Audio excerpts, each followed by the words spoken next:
Time for another round of overrated, underrated. I'm going to read out a list of things and you're going to tell me if they are underrated or overrated. Excellent. Are you ready? Yes. Chamois cream. Overrated. I agree. I've never ever used it.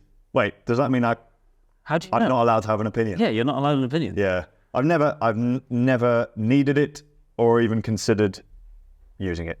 I think it is unnecessary. Mm-hmm.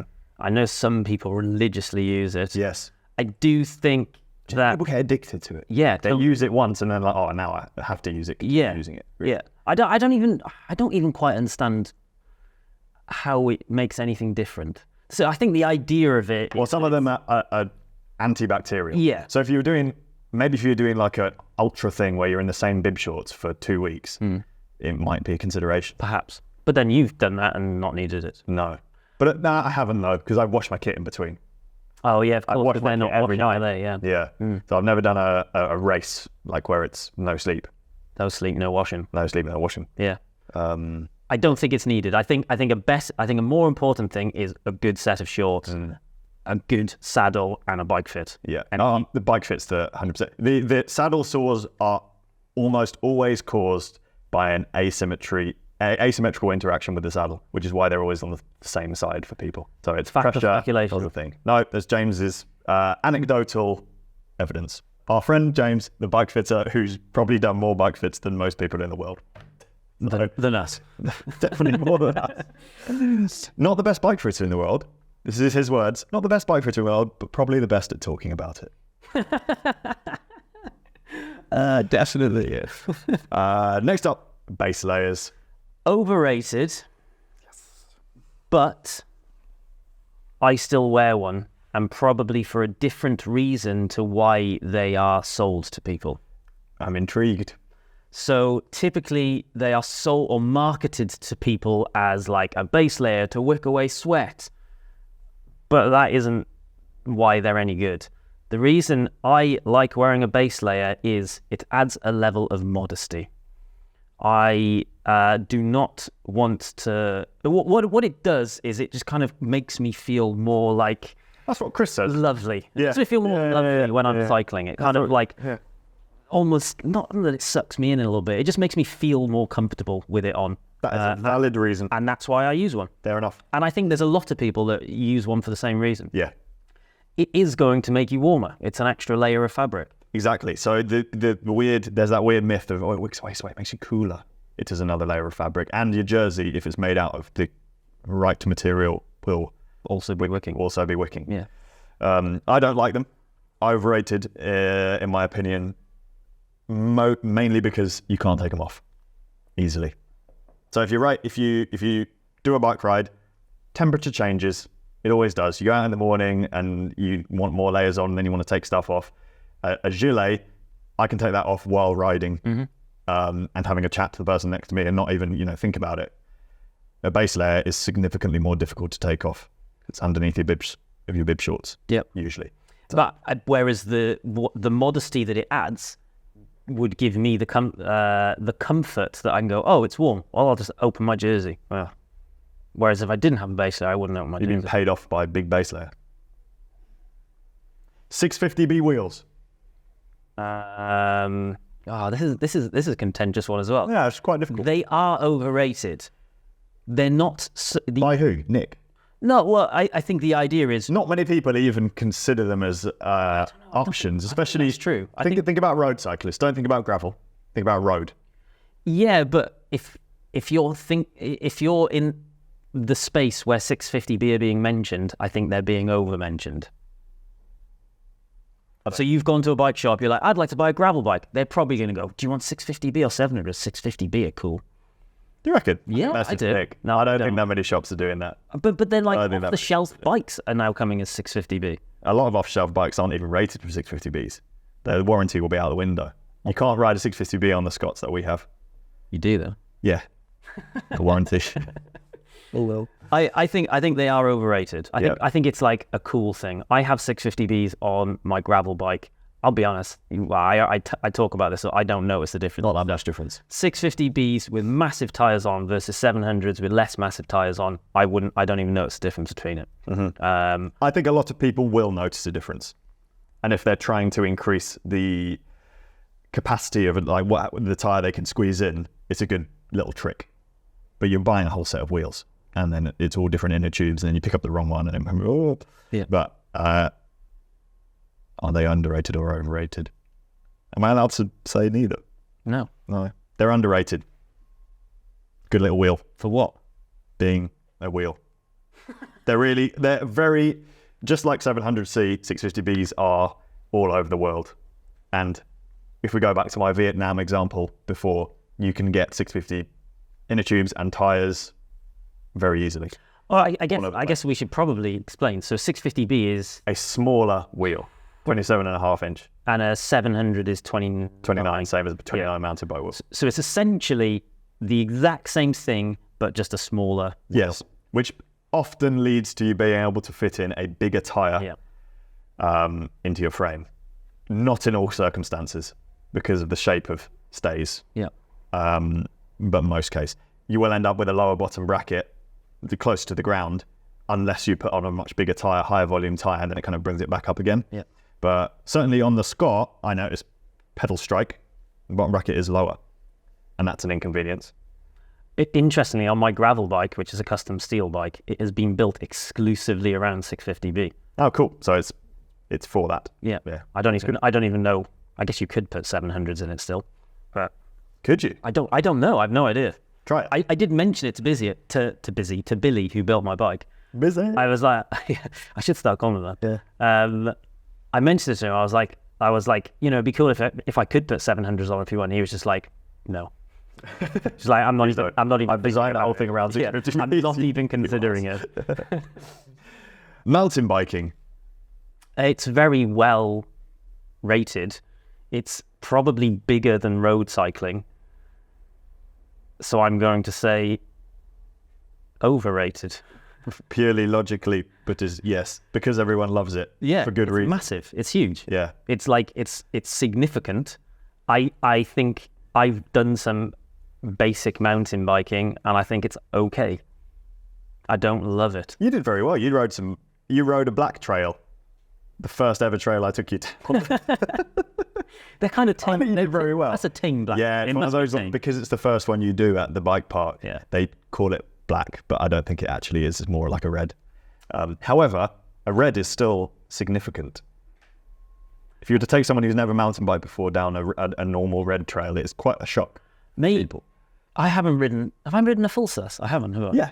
Was that a full sus? Yeah, it was full sus. Right. Okay. Yeah. Oh yeah. Then we did it again. Full sus, didn't we? Yeah. It's a talent compensator. Yeah. Big time. Yeah. It wasn't hard. The bike definitely does the work for you. Yeah. I do think it's overrated though. I'm not going out of my way to be like, oh, I've got to get a mountain bike. This is the best thing in the world. I was like, I love it, but it's the barrier is getting to the trails. It's more of a just ride your bike. Just ride there, yeah. So I ride 2 hours there, probably more on a Hamsterley. Nah, I reckon it's 2 hours. Less. It's an hour and a half ride to get to Hamsterley. Hour and a half ride, but it's actually 3 miles. And then you do an hour on the trails before you then get tired and have to ride home an hour and a half. Yeah. Speed play. They are overrated.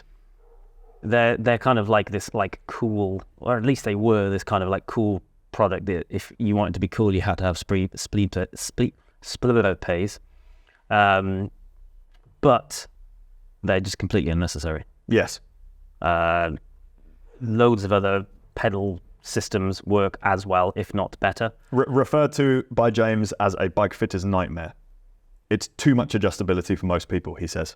Yeah, but they used to have some useful attachments. They had like a fore-aft extender, long axle versions, which both, I think the long axle version you can get from the new Wahoo Speedplay, but you can't get it.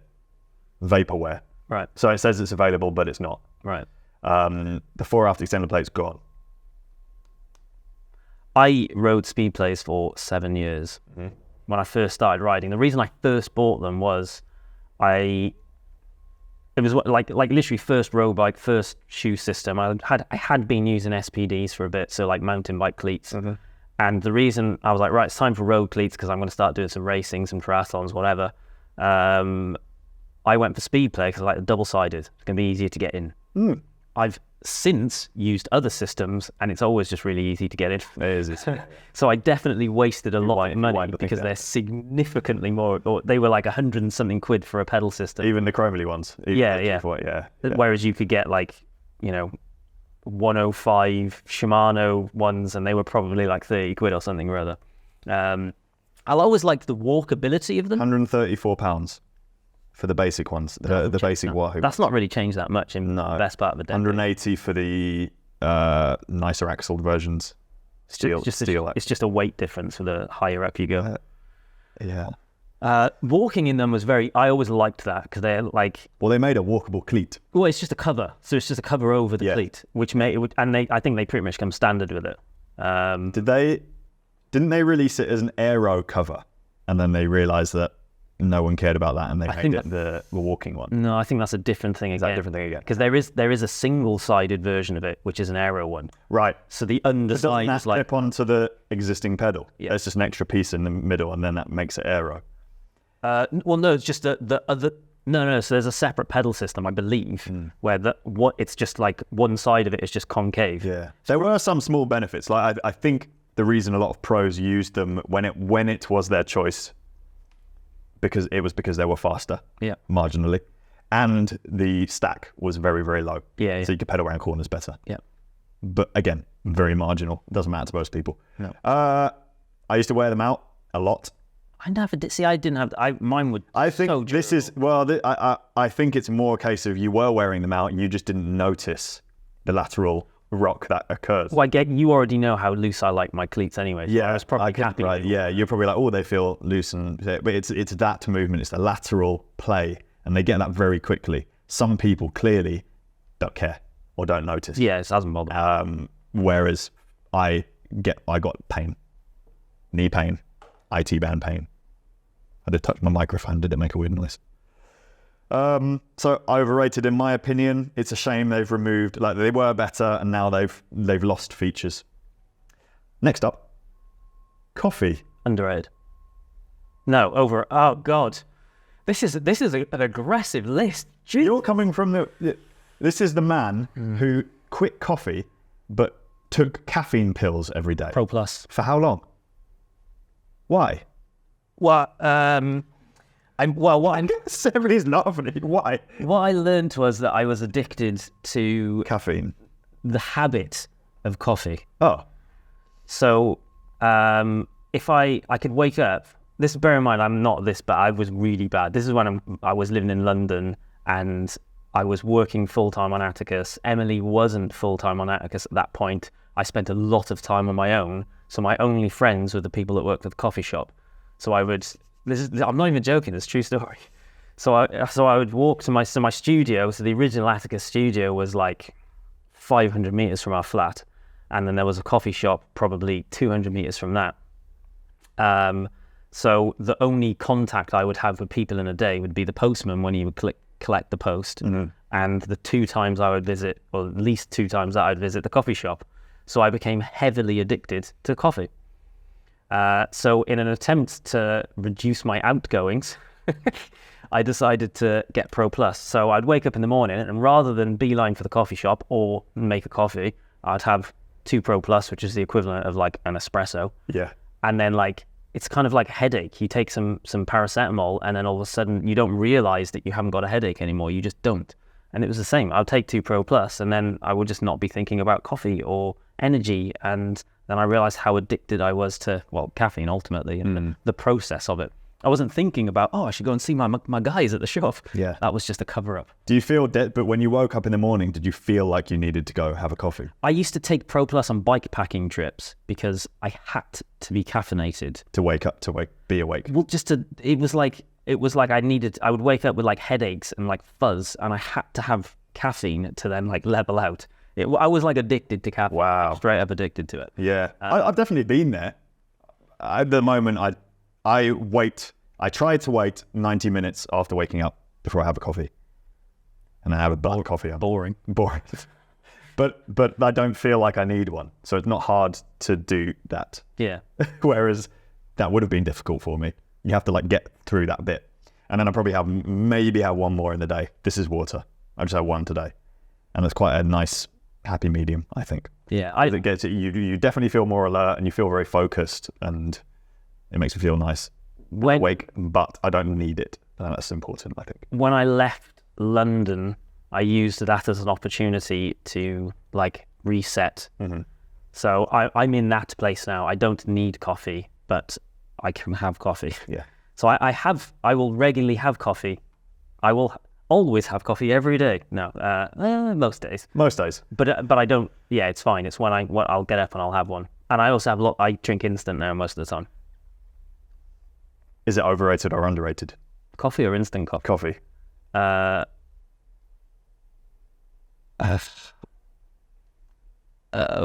I'm saying underrated, especially based on used in the correct way to aid performance, not only for cycling, but in life. I would say it is overrated because it's very expensive and you do not need it. That's true. You don't need it.